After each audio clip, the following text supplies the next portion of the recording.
Со новата регулатива која ја усвои Советот на Европската Унија се отвара патот за суспензија на визната либерализација која уживаат Македонија и уште 52 други земји во светот. Олеснувањето на суспензијата доаѓа по одлуката на Брисел, со која се ревидира механизмот за суспензија, која може да се примени за сите постоечки договори. Со ова земјите членки на Унијата можат Советот полесно да го известат за причините поради кои бараат суспензија, при што Комисијата ќе го активира механизмот по сопствена иницијатива. Со оваа одлука Унијата полесно ќе се справува со злоупотребите на системот, преку соопштение на Европската комисија, порача министерот за внатрешни работи и национална безбедност на Малта, Кармело Абела.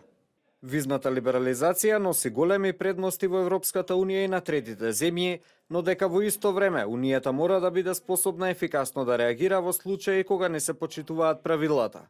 Ревизијата на механизмот за суспензија што го усвоивме денеска прави полесно да можеме да се справиме со злоупотребите на системот.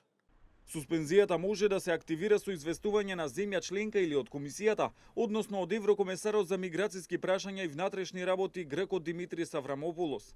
Ако просто мнозинство на земјите членки го извести, Аврамополос и Комисијата ќе треба да донесат одлука за спроведување на привремено укинување на ослободување од обврска за поседување виза за одредени категории на државјани на трети земји за период од 9 месеци.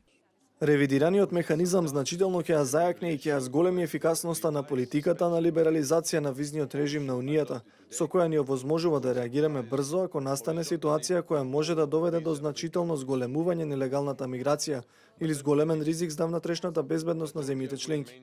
Со денешниот конечен прием, ние заедно успеавме механизмот за суспензија да биде поефективен инструмент за нашата заедничка визна политика, благодарение на флексибилниот пристап и пропорционалната реакција во случај кога привремената суспензија на безвизното патување е оправдана. Паралелно со ова, новата постапка исто така ќе ни овозможи да одржуваме силен диалог и соработка со третите земји со кои имаме безвизен режим, со цел заштита и зајакнување на безвизниот режим со Европската Унија за нивните граѓани.